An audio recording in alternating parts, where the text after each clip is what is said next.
This is Mary Harper. She has taught in multiple schools, but when I first started, I taught with her in 6th grade in this building.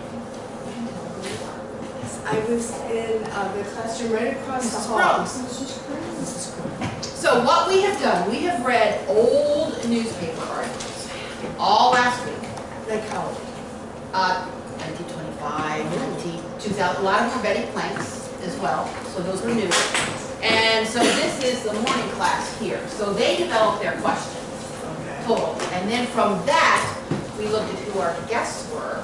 So they have 6 questions that they want to ask you. Then, if we have time, and who knows with you, we maybe not get there, or maybe we could. You're welcome to go and look and see any of the other questions you might want to add to, or you can just talk about whatever you want. Part of what you know, this is our last year at Osborn. So we're looking at kind of a then and now type of situation. And they really learned a lot, and they actually enjoyed reading those newspaper articles. Yeah, they really liked it. So, okay, so I haven't assigned who's asking what question. You're asking number 2. Okay, he was hot on this one. So go ahead, have a seat, enjoy yourself. Who wants to ask number 1? All right, Randy, go for it. What grades did you teach subjects? First of all, do one at a time, honey. What grade did I teach? I taught, when I first came here, well, when I first got hired, I was at Grant Street School. You probably none of you even remember Grant Street School, do you? You've heard of I've it? seen it. It's totally not even there. It's part of the university now. You can't even tell it was ever there. But it was over 100 years old. It was a really cool place. It was on the corner of Grant and College. And it is a tiny school.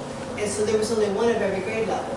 But there were 2 fourths. So I got hired to teach the extra 4th. So the next year, I had to teach the extra 5th. And the next year, to teach the extra 6th. Because, those kids kept going up. So some kids I had for 3 years in a row. But 6th grade is my favorite. So when I came here, then they took all the 5th and 6th graders out of Grant and moved them here. So I came here and taught 6th grade. And it was Mr. Crosby, and I think you all know Mrs. Weil. She subs a lot. She was the special education teacher, and Mr. Crosby was science, and Mrs. Foster was math, and I taught social studies, which is my favorite thing to teach. Who was teaching language arts back then? You. Oh, I did both, that's right. I taught all, we all taught our own language arts. Well, when I was hired, I taught language arts. Yeah, that's great. What about you? Because we all hated doing our own language arts. But social studies is my favorite because I love history. Who wants to ask the next part of that question? Mercedes. Did you teach? She kind of is. Did you always teach at ours? Okay, is there another part? How about how long?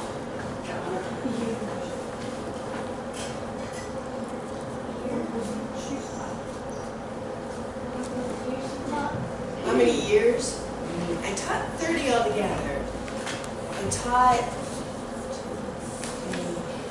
4 before I had children, and then I took 10 years off to stay home and have babies until the youngest one went to kindergarten. Then I went back to Ashland City, and I was at Grant, and then I was here, and then I was at Taft, and then I went and did another job where I taught teachers instead of kids. So altogether 30 years. Jesse, is there another part to that question? She already answered them. Okay, cool. All right, Andrew, ask your question. Okay. Did you teach before Title IX? Did I teach before what? Title IX. Apparently I did, because I don't even know what Title IX is.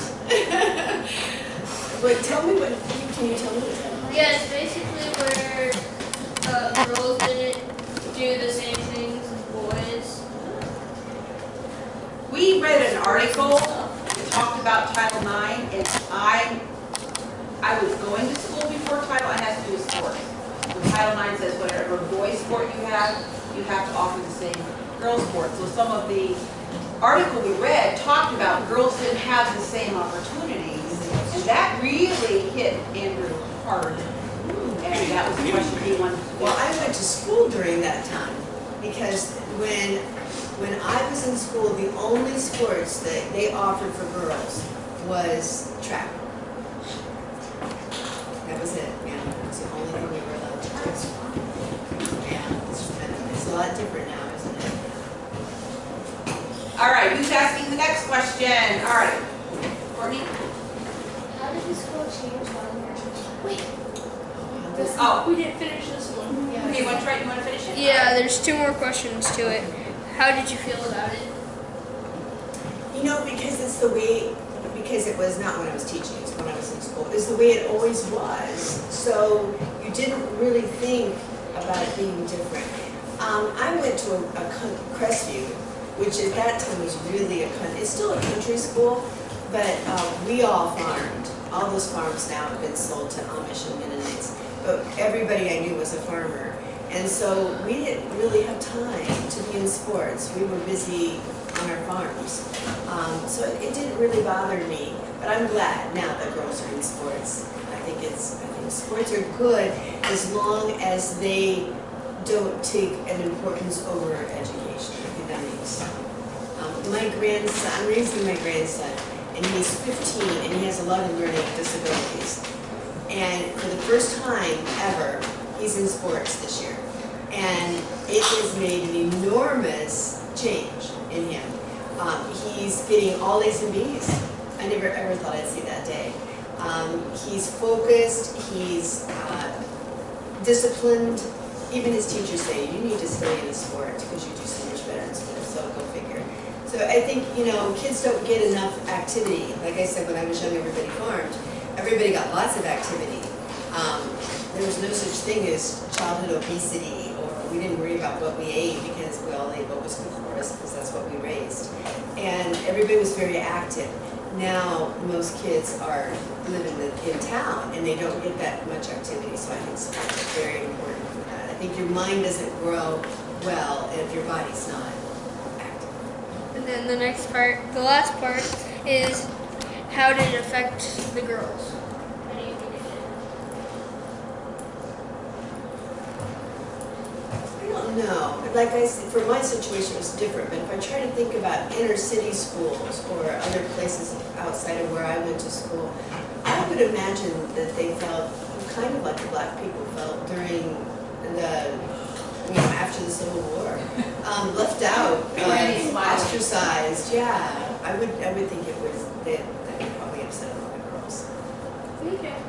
All right. How did the school change while you were teaching? Oh gosh, when I first started, teachers had a lot more flexibility. They were given a basic, what they needed to cover, and then they had lots of ways to extend that. They could do lots of things on their own, and we did. Oh gosh, we had projects all the time. Every teacher had their thing where they, like some teachers really loved the whole dinosaurs in it. So even if dinosaurs wasn't in their curriculum, that they were allowed to teach it anyway. In the 6th grade, back then anyway, we started with ancient Egypt, and we moved up to, I think we usually ended around World War II. That's a lot of history to cover, but most kids maybe wouldn't be all that interested in ancient Egypt. It was 4,000 years ago. So we did projects. We made mummies. We actually had somebody come in. He's Dr. Yoder. You might know him. He's an orthopedic surgeon in town. I had his daughter one year, and we laid her down on a piece of plastic, and he built a cast all the way over her whole body. She had her arms like this, and we left her face open so she could breathe. And then we painted it gold after it dried, and we decorated it with jewels. We made a sarcophagus, and we dissected frogs and mummified them, and we did all these fun things because that was my thing. I liked ancient Egypt.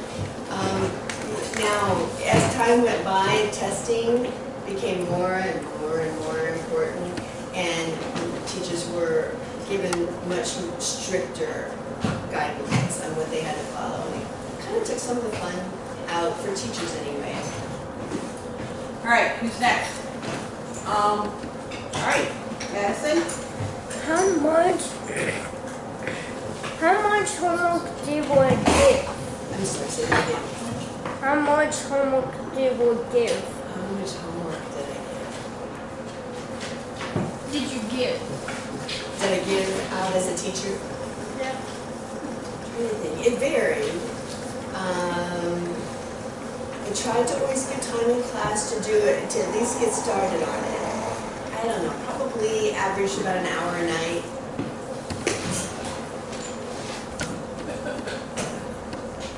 Who's next?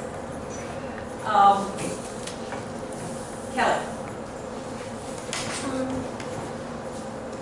Did your class go on field trips? Say it, I'm sorry. Did your class go on field trips? What do you want field trips? Please tell the 270 story. The what? 270 I was thinking about that. the My other son day. was on the bus. I had Mrs. Muir's son one year. Where were we going? To the boat. Oh. Yeah, most years we had field trips. Some years we didn't have enough money. And we weren't able to take one of those years. The school district didn't have enough money. You guys know how far it is from here to Taft. Mm-hmm. Well, Mr. What's Mark's last name? Solar. Mr. Solers at Taft was teaching 6th grade at the same time I was teaching 6th grade. And we did a Roman project where all the kids, the culminating thing was everybody dressed in a toga and we did all these activities. We had like the Olympics because the Romans, or the Greeks and Romans started the Olympics. And we couldn't have no money for a field trip, so we didn't even have any monies for buses. So his kids walked all the way from Taft to Osborn in togas in January so that we could do our culminating project together here in the gym. That was one of the funnier ones. We were going on this field trip and we were going toward Cleveland and we were supposed to take 70 and 271. And I told the bus driver, we need to go to 271 and we need to go 271, and she thought I meant 271.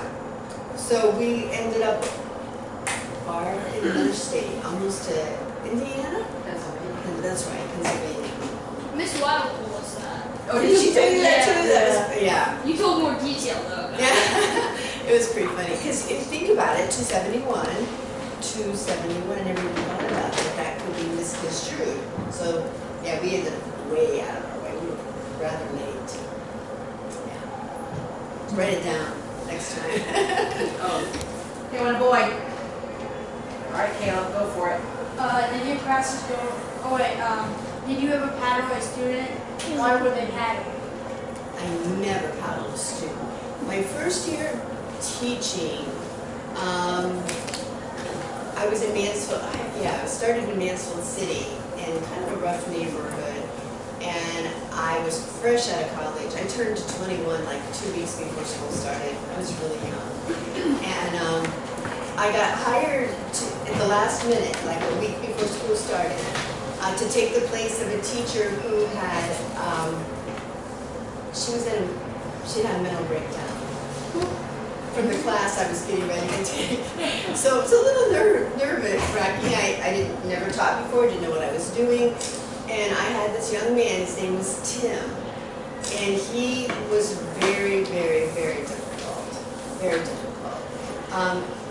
And they're 6th graders. I mean, 6th graders were bigger than me, some of them. It was very, I didn't know what I was doing. And I went to the principal and said, I need help. He was the best principal ever. And I think back on it, and he didn't really give me any. His advice to me was, what do you think you should do? Which I ended up using that employ when I taught students. When they would come to me and ask me a question, I would say, well, what do you think? And so we have to try to teach each other to think. That's what he said to me. And he said, you want me to paddle him? Because he would do things like, I have the whole class's attention. Everybody's paying really good attention. And all of a sudden, he would just take his hand and push his books until they fell on the floor. And made a big loud noise, and everybody laughed, and then it took me a while to get everybody back again. He was just doing that kind of thing all the time. And he never smiled. He wasn't happy. And the principal said, "Do you want me to paddle him?" And I said, "Well, I talked to some of the other teachers, and it sounds like he got paddled every single week at least, maybe even every day last year." He was really strict teacher. And he said, "Yeah, he was in here pretty much every day." And I said, "Well, obviously that didn't work, so no, we're not going to do that." And so I had to figure out a way to help Tim. And so I took him out the hall, and I talked to him and said, "Here's the deal. You're disrupting my class, and I can't have you do that. And I'd really like you to be a part of my class, but until you can leave, you can't be. So every time that you do a disruption like that, I'm going to very quietly pick up your books, and you're going to follow me out the door, and you're going to go to the library, and you're going to sit back in the corner, and you're going to do your work there by yourself." And of course, he had to try that out, and we did it a few times. But while my class was at gym or music or art, whenever I had a little bit of a break, I would write him a note and tell him how much I liked him, and what a good kid he was, and what potential I thought he had, and how much I missed having him in my class. Because I thought, when people misbehave, I thought it usually means they're not happy, and they don't feel like they belong. So eventually, Tim became my prize student. He was wonderful. He participated. He never got in any more trouble after a couple of weeks of that, trying it out. And so I learned that there are better ways than paddling. Not that I don't believe in it. My children, my own personal children, they got spanked when they were young. And it was always incredible to me because I would put it off. I didn't really want to do it. And I put it off and put it off and put it off. And finally, they were just awful. And I would spank them. And they would be so wonderful afterwards. And I would think, why did I wait so long? Why did, I could have solved this problem a long time ago. So, how many of you have ever been paddled by your parents? If you were raising, I know you're supposed to be interviewing me, but I'm just curious. When you raise your children, how many of you that just raised your hand would paddle your child, your own personal children, if you thought that they would? So most of you that have been paddled would do that. And that's interesting, because it has kind of a bad rap. If it's done correctly, you're never supposed to use a weapon. You're supposed to use your hand. That way you know for sure how hard you can. Only on the body, because it's very well padded. I don't think it's a wrong thing, but I hate to see schools have to do that. I'd rather it be done by parents at home. Then we don't have to mess with it. Caleb? I just want to ask about that. Did you know if that kid ever got it worse at home? It works at home. It turns out, and that's always a good question, because as a teacher or anybody that ever works with kids, you really need to when you're having an issue at school, you need to investigate and find out what's happening at home, because oftentimes something is happening at home. His dad was an alcoholic, and whenever he drank a lot, he beat up Tim. And that, what? Yeah, and it's usually something like that. And you know what? Believe it or not, the worst, like bullies, almost every single time bullies are bullies because they feel so bad that something horrible is happening in their life, and they act out to cover up the fact that they feel badly about themselves. So if you can get to the bottom of it, oftentimes you can fix the problem. Did you guys fix it? Yeah, Tim never had any problems. He never had any problems after that. And there was a student at Taft. He was a third grader when I was teaching 6th. He was in trouble all the time. And we would teachers do this. They still do it. They've always done it. They get together before school starts and they talk. And they say, okay, I've got this kid with this problem. Anybody got any suggestions? Anybody help me out here?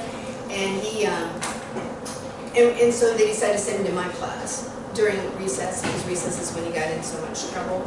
And he was a little intimidated by the big 6th graders. He was a little 3rd grader. And he didn't misbehave in my class. He didn't have that opportunity. But he still misbehaved in his own class. And it was better, but it was still there. And then he heard us talking about getting ready to dissect frogs. Because we cut the frogs open, we took out all their organs, we studied their digestive system, and then we mummified the frogs. And he found out we were getting ready to do that, and he asked if he could come and take part in it. And we thought, this is good stuff. So we went to his teacher and said, this is what he wants to do. What can we do? What can we bribe him, basically, with? And so he had to be good in his classroom for, I don't know how long, she set the number of days, more than we ever set before. If he could accomplish that goal, he could dissect frogs with us. And he did accomplish the goal because he wanted to do it so bad. Well, then we just kept finding things like that and extending the period of time he had to be good. And after I left Taft, when I went back and saw that teacher, I said, so whatever happened to this young man? And she's like, who? Oh yeah, we never ever had any issues with him really after that. So he had to get out of that pattern. He needed to feel a part. He was the oldest of 6 children, and he was only in the 3rd grade. And his mom worked nights. There was no dad at home at all, no man. And the mom worked nights, and so it was his job to get all the little ones up in the morning and get them all dressed and fed and ready. And he was only in the 3rd grade. So when he got to school, he was ready to act out. So there's always some reason. There's always some reason. Did any of them like bully other kids? Always. There's always been bullying. For as long as there's been people, there's been bullying. What about those 2 specific kids that you were talking about? Those 2? No. I don't think either one of them. It depends, I guess, on how you define bullying. Did they pick on other kids yet? Parker, you want to ask the next question? Yeah. How long was the school days? How long was the school day? I think it's the same as it was then. It is now. We started I think the kids came in at 8:15, and I think we started at 8:25, and we were done. I can't remember if it was 3 or 3:15. Around that. What is it now? We started at 9. 9? No, we started at 8:40. Oh, 8:40. That's like what you're saying is like is what what Taft is right now. Oh, the That's different grade levels do different things. That's like what my brother gets out of it. Because of the biology, that makes sense. How long was the school years? Pardon me? How long was the school years? Longer than they are now. We were just talking about that at dinner yesterday with my family. We always went way into June. I remember going June 10th one year. So you guys are lucky there. And you're starting earlier. Well, I think that's what we're going into next year, where we're going to start late. We're going to start later, but we're going to get out later. End of the year. I prefer starting late and getting out early. What about you guys? I like getting out in May. By the end of May is a good idea because it gets so hot in June.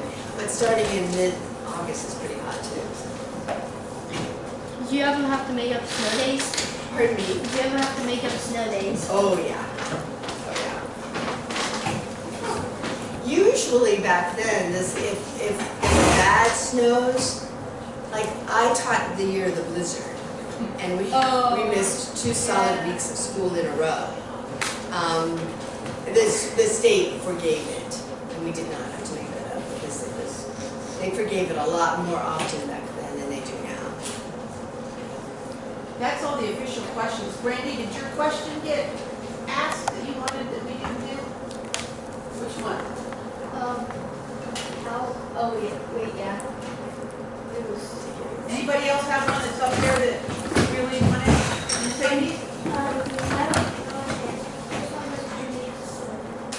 I just said that. Chance, you had one that we didn't put on the list. What? How large were your classes? Yes. Were there more than 30?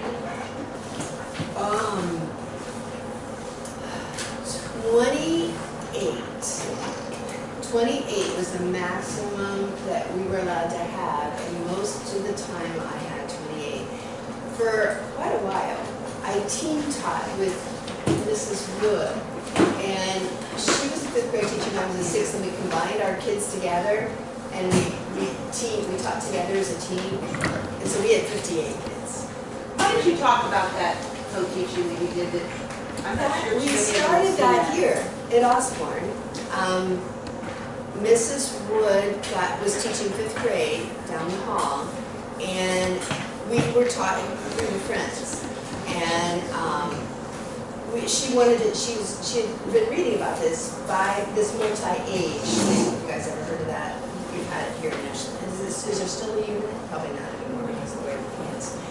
And the idea was you took your 5th graders and your 6th graders and you combined them. Now here at Osborn it was a little bit harder because we were confined to this size of a room.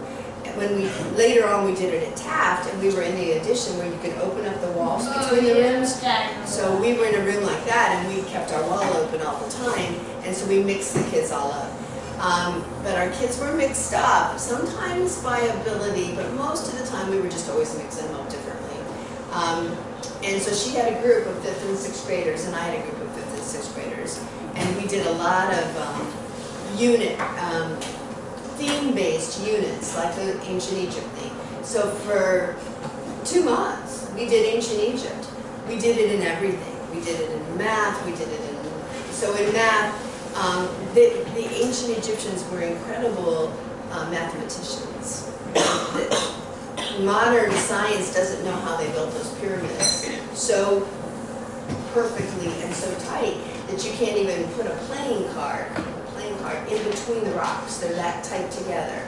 And they didn't have all the modern machinery that we have, plus they're so tall, and they didn't have any machinery to pick those big rocks up. So we would measure and measure and measure and measure and measure. We didn't even pass out a math book for 2 months. See, could never go with that now, ever. But the kids measured with paper clips, and they measured with dimes and toothpicks. We used all kinds of things to measure with because it's very random what we use in America now, the inch and the yard and the foot. That was all set up. Does anybody know how that got established? Whoever was king at the time, the length between these 2 knuckles on their index finger, that was an inch. And the distance from the end of his middle finger to his shoulder, that was a yard. And the distance from the tip of his finger to his elbow, that was a foot. So if you had a tall king, then it was a different measurement than if you had a short king. It's always changing. So the whole metric thing is really a much smarter way to go. And they told me when I was in school, which was 100 years ago, that we were going to be at the metric system. We would totally adopt that in America before I was out of high school. It still hasn't happened yet. It's kind of crazy. So this 5-6 thing, we had the 5th graders and the 6th graders. Our 6th graders went on to 7th grade at the end. The 5th graders stayed with us and became obviously the 6th graders. So we had the kids for 2 years, the same kids. And it worked very well because we knew right where we left off. You guys already knew, when it's the beginning of the year and you have a new teacher, you don't know what him or her's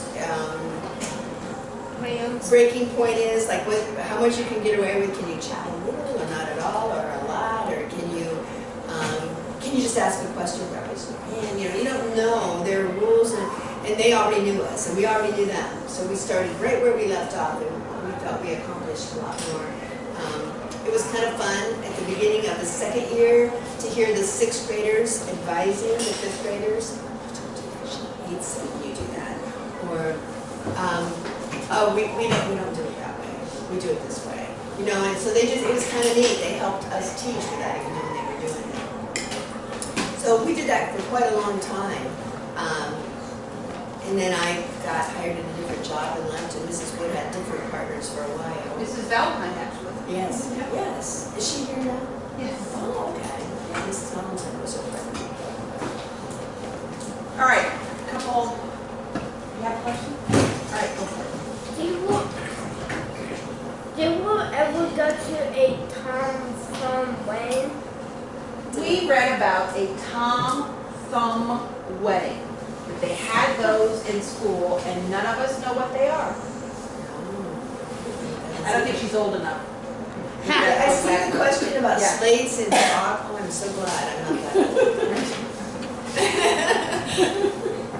I did use shock. We didn't have whiteboards when I started teaching. Things had changed a lot, and we certainly didn't have smartboards or anything like that at the beginning. But you caught it. I did. That one of the questions was, what changed a lot? That was one I should have mentioned, technology. There was no one had a computer. When I first came to Osborn, we were just thinking about getting a computer, and I was on the technology committee, and Mr. Picking was teaching me how to email, and I would have to run down at lunchtime to the secretary's office and turn her computer around while she was doing other things and sit on the floor and email him back and forth just to practice email. And that wasn't all that long ago, so it's really changed a lot, the technology part of it.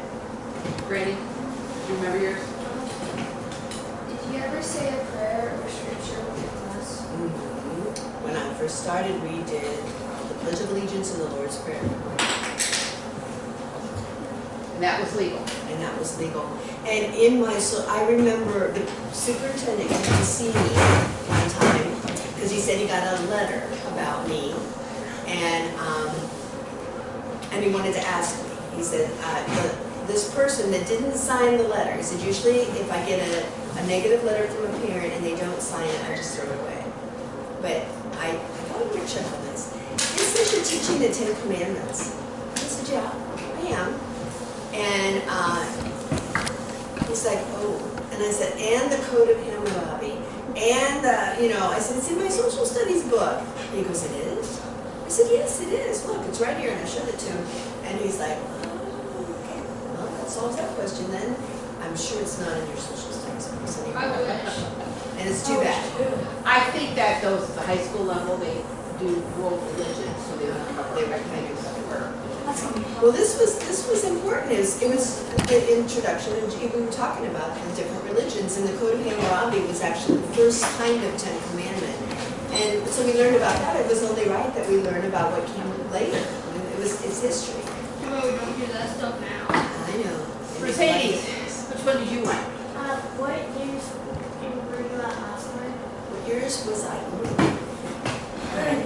88 was in Grant for 4 years, so 88, 89, 92. So I was here 92 to 99. 1992 to 1999. Yes? What type of clothes did you wear? Same thing as now. I don't think that there's much difference. I don't remember. Well, they were long, yeah. Definitely longer. Didn't we used to have a rule about you couldn't wear shorts till a certain date? The kids couldn't wear shorts till a certain date. I don't think that's a rule anymore. No. I'm wearing shorts. Okay, Jillian. Did you ever get pranked by a student? Getting what by a student? Did you ever get pranked by a student? Praised by a In student? the article we read, it talked about teachers would get pranked by their students, so that really fascinated me.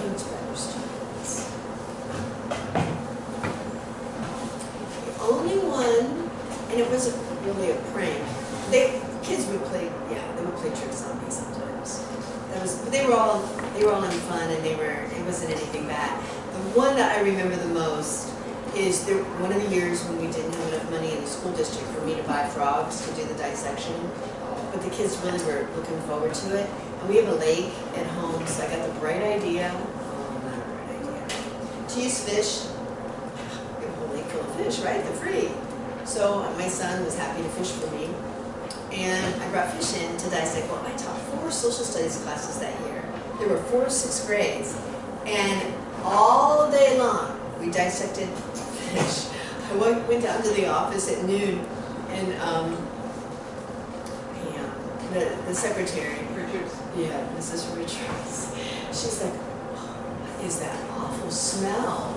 I said, oh, it's me, I'm so sorry, I smelled like dead fish all day. So by the end of the day, and it's early in the year, so it's hot, I kept going, I taught up here, I kept going over the windows and sticking my head out to get fresh air. And they were sitting at tables like this and in groups, and one of the groups called me over to show me something and said, "Oh, Mrs. Barber, isn't this cool?" And just as I leaned over, they flicked the eye and it landed on my cheek. This is the end of the day. I've smelled dead fish all day, and I almost threw up. I ran to the window and they thought that was pretty funny. That was probably the closest I came to a really bad prank. Parker. Do you guys have movies on Fridays? Good shave, Denver. Do you guys ever have movies on Fridays? Have what on Fridays? Movies. Oh yeah. Mr. Crosby, about this time of the year, he was very ready to be done with school. And since I was a social studies teacher, every year he would say, "Okay, Mrs. Barber, it's time to teach. It's time to show Gandhi." Gandhi's like a 20-hour movie. I know it's a very long movie, and he would always try to get me to show it every year. I never did, but every year we have this. Every year it's like, "Okay, it's Gandhi time," because he's a fisherman. He was ready to be done with school. Andrew. Did you guys have jobs? Like assigned to your students? Absolutely. Yeah, all teachers, I think, do that. We can't keep up with all this by ourselves. I think you respect your space a lot better if you are in charge of keeping it clean and neat. The movie question, every year that I taught 6th grade, I showed the 10 Commandments. Yeah. Because it was my excuse was it showed Egyptian daily life. What were some of the jobs that you assigned the students? Oh gosh, they had to keep, you guys don't either, but back then everybody had desks and I didn't like desks. I liked tables. So I managed to convince them to let me have tables. And so everybody had a milk crate to keep their stuff in. Some people's milk crates overflow into other people's milk. They got pretty messy. So you had to keep your space clean. I usually had a classroom pet, a guinea pig, or hamsters, or We had fish. Yeah, Miss May so somebody had to be home. in charge of the guinea pigs, and the kids got to take turns taking them home on the weekends or long weekends, like Christmas break and stuff. We had a white one and a black one, and somebody, a male and a female, had their own cages, and somehow, some way, somebody messed up because one day about this time of the year, school was almost out. It was hot.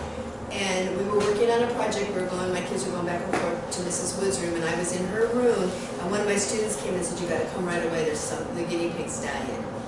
I can't remember it was the girl one. And I came in, and she did look like she was dying. She was laying on her side. She's panting. She looks awful. And I would go back to Mrs. Wood and say, "Oh, what are we going to do? The guinea pig's going to die. I don't want him to die in front of all the kids." And so we're trying to figure out what we're going to do. I'm like, "Well, she just needs peace and quiet. Let's just put her back in the corner and kind of cover her up and not do anything." So I'm back in Mrs. Wood's room working with a student, and another kid comes running down the hall and says, "Mrs. Barber, she's having babies." And she was. Somebody mixed up those two guinea pigs when I wasn't looking. So we had baby guinea pigs. So kids took those home with their parents' permission. And we often had a rabbit. Mrs. Wood had a flop-eared rabbit. So taking care of the pets, cleaning the boards, keeping your own space clean.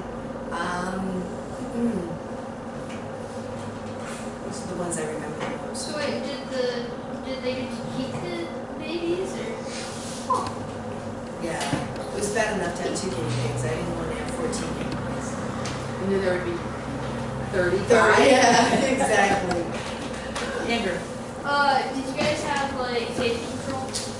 Safety patrol, yes. Mrs. Wood was actually in charge of safety patrol.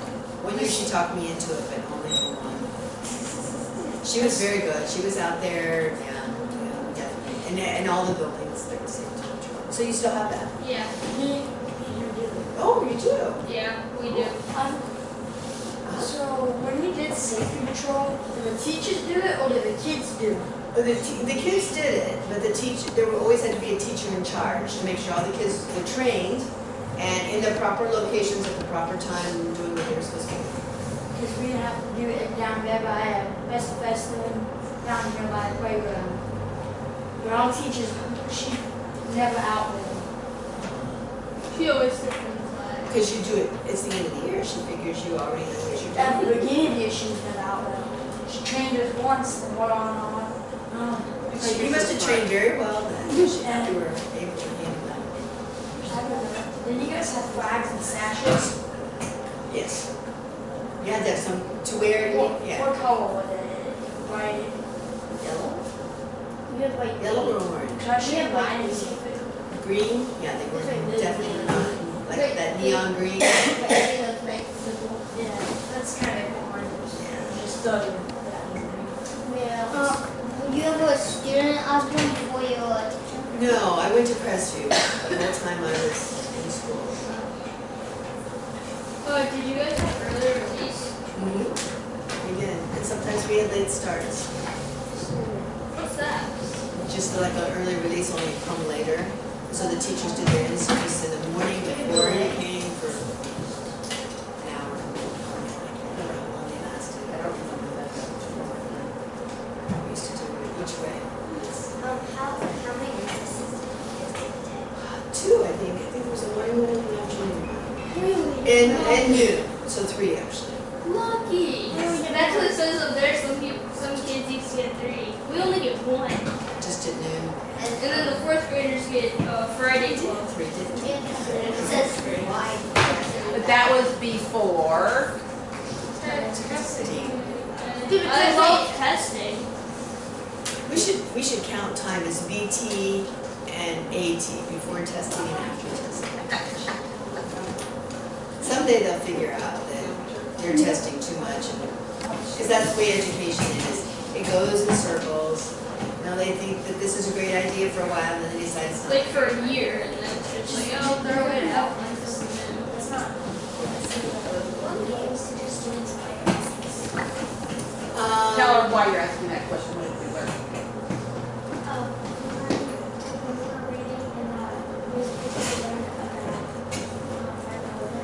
Oh, Red Road.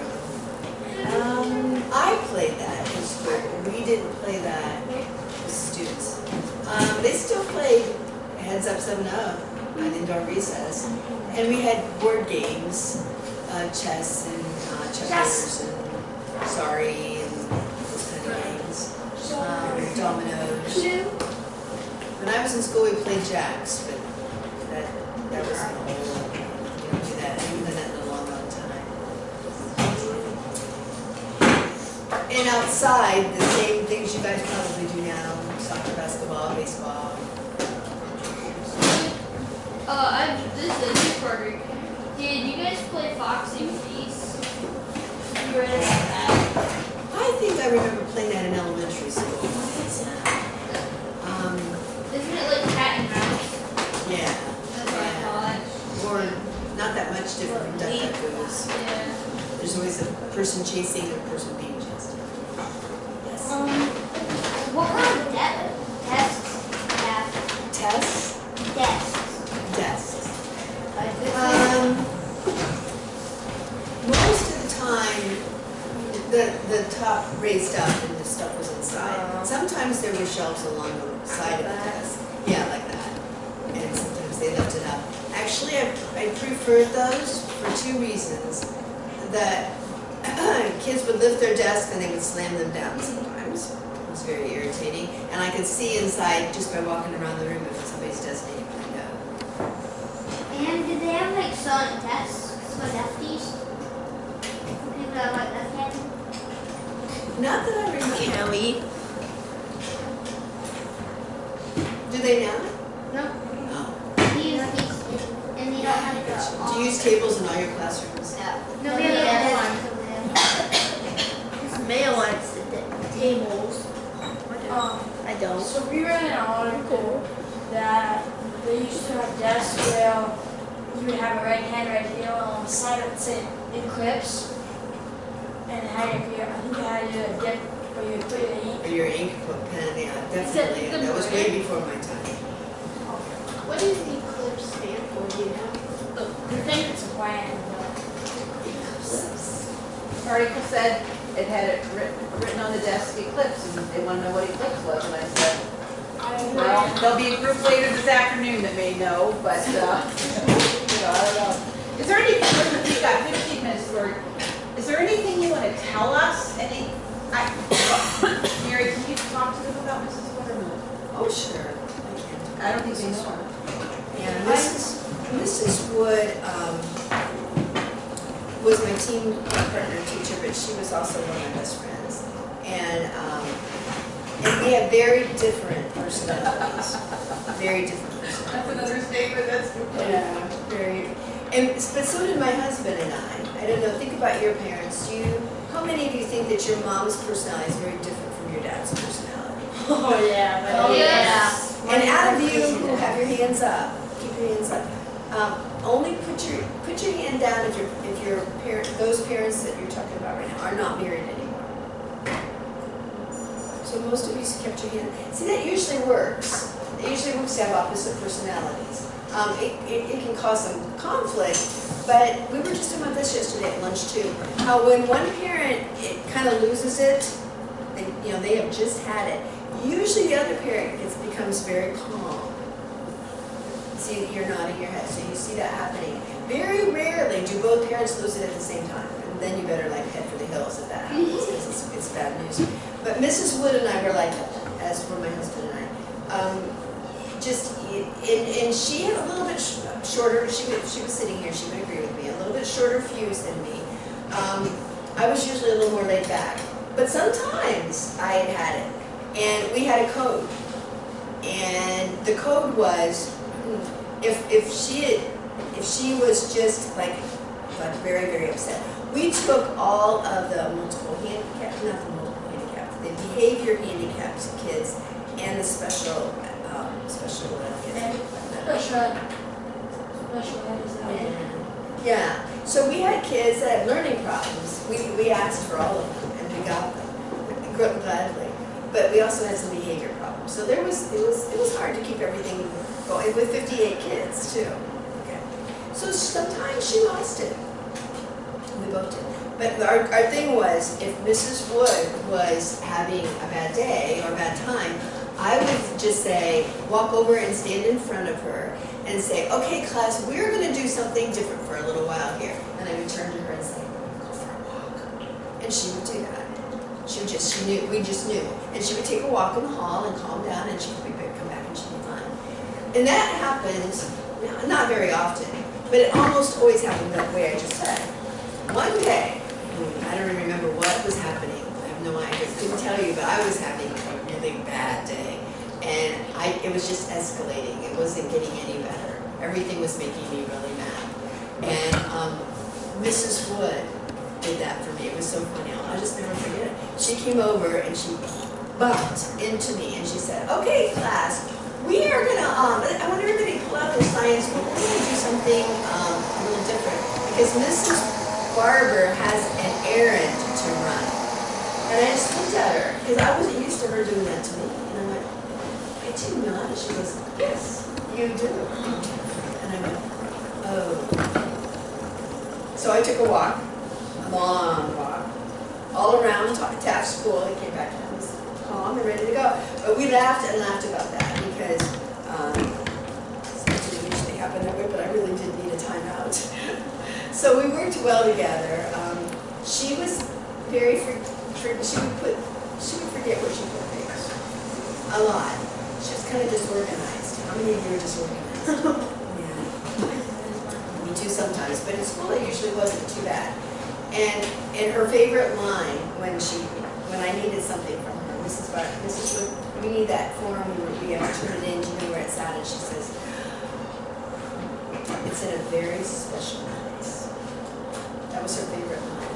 Mrs. Wood and I both got sick during conferences every year because we had to conference with 60-some parents. Because we had 58 kids and some kids had 2 sets of parents. And so we would conference before school started, we conferenced during all of our breaks while the kids were in gym and art and music. We conferenced during lunch, we conferenced after school for 2 weeks. And we would always, we talked and talked and talked and talked and talked, and then we had to teach, and we always got laryngitis, we always got sick.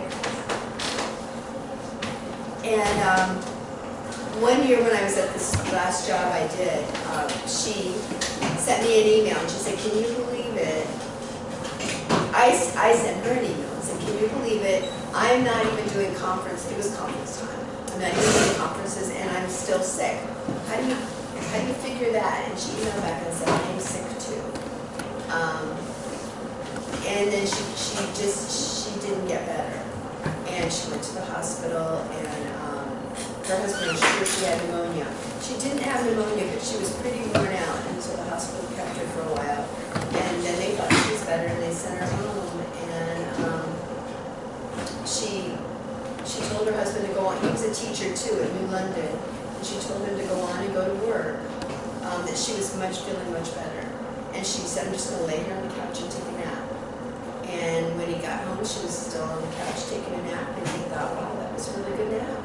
But she had died sometime during that day, and she was only in her 40s. I knew it. Yeah, She was a teacher at the time, so she Yeah. had students in 5th grade, and I was the co-teacher with her at the time, all the 5th grade teachers. It was really something. It was very tough, very hard. She has two sons. One of them was born while she was teaching here, and she actually went into labor while she was here teaching. She taught right up to the last minute.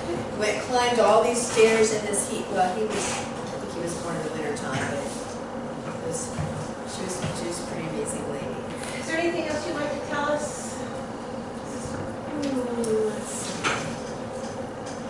I love teaching, and you will find, especially these days, I think, that all your teachers love teaching because it's really the only reason there would be for teaching.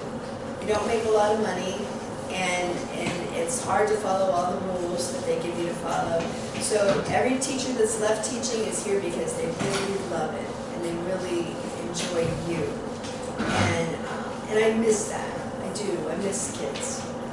It's fun to teach. It's fun to watch that light bulb moment. Do you know what that means? When it all clicks in, and so teaching is a very rewarding thing, and I recommend if you're considering it, that you really know for sure that you love children and that you love making something that might not be very interesting, figuring out ways to do that, and that you're very patient. I have a question. We were wondering what the new school should be named because we were saying it's been named after the streets, after people, after presidents. Do you know what Osborn is named after? No. Tell her. Betty? Belle Osborn. The only one named after a teacher. Oh. Where did she teach? She was a principal and a teacher. 1800s, wasn't it? Yeah. Late 1800s. Okay, one of the districts, there must have been a time period in there when women got a little bit more freedom. There was a woman, I worked at Chippewa District for the last 5 years I taught, that I worked, and their elementary's name was Hazel Harvey. And that was their superintendent's name, a woman superintendent back then. So with our new building, What do you think it should be named? Wow. and it's a K-3,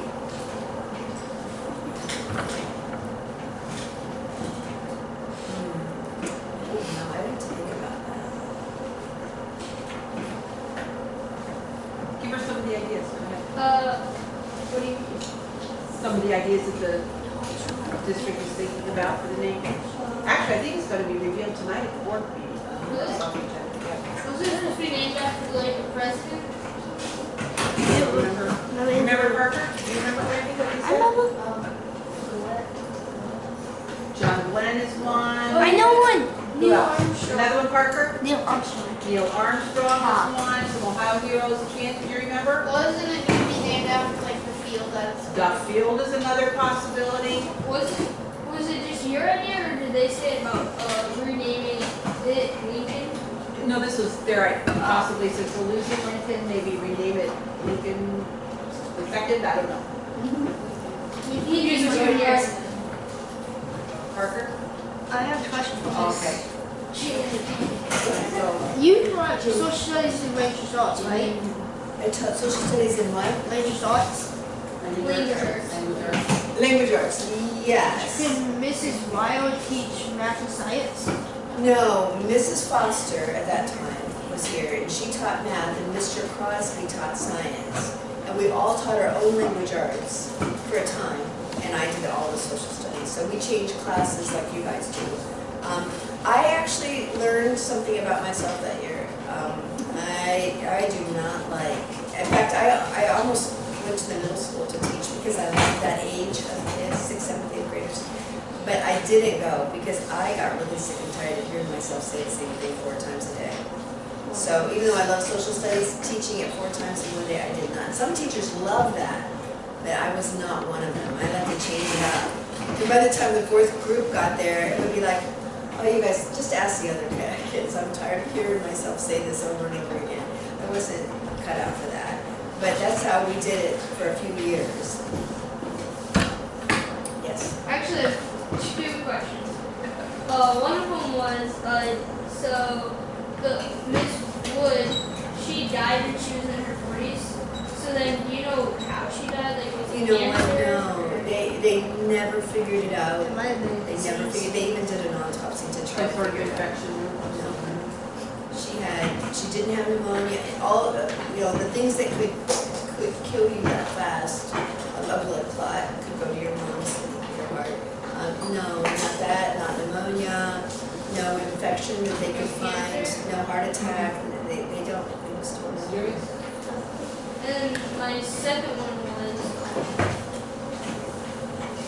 yeah, shoot. Go on, someone else. I'll think about it. One of us looks right? Oh yeah, he was a very good swimmer. Very good swimmer. Her oldest son Paxton was just at my house a couple weeks ago. He is engaged to marry a daughter of a guy I went to school with. And they're dairy farmers. And so Paxton is farming now, which I think his mom would just love. His dad wasn't real thrilled about the idea, but his mom would have. That was pretty cool. It's a good family. I found it. Can you tell us like another story on how you got pranked or something? Yeah. Oh, I don't know. I can remember it anymore.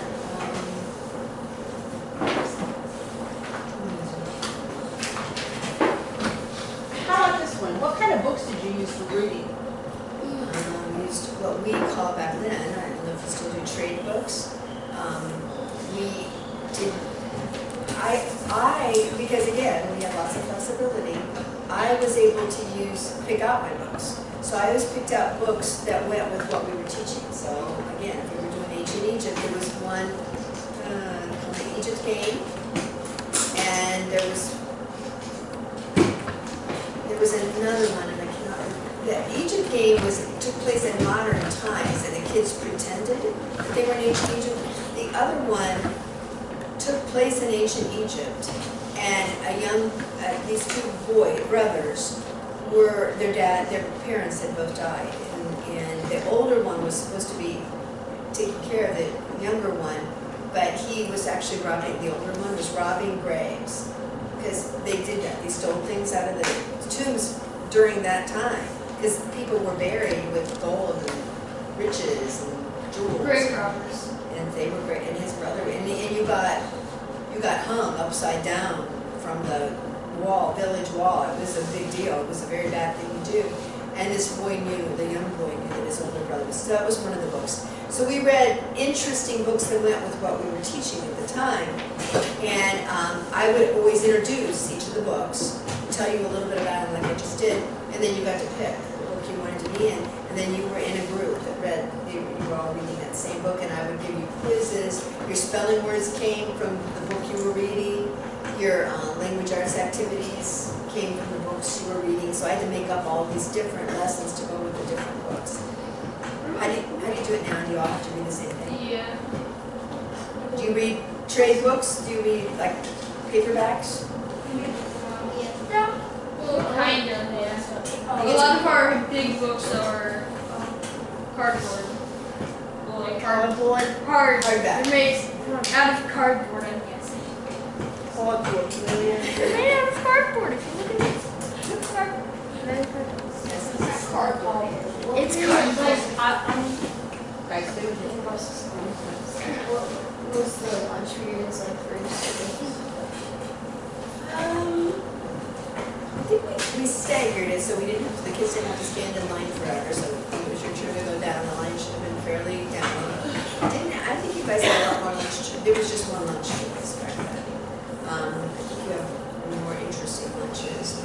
And as soon as, there was somebody in duty in the lunchroom, and as soon as enough people were done, then she would just take them, the lunchroom person would take them outside for recess, or back to their rooms if the weather was too bad, and then there was a monitor that walked up and down the halls to make sure kids were behaving inside their classrooms. Okay, look what time it is, everybody. No. It's time for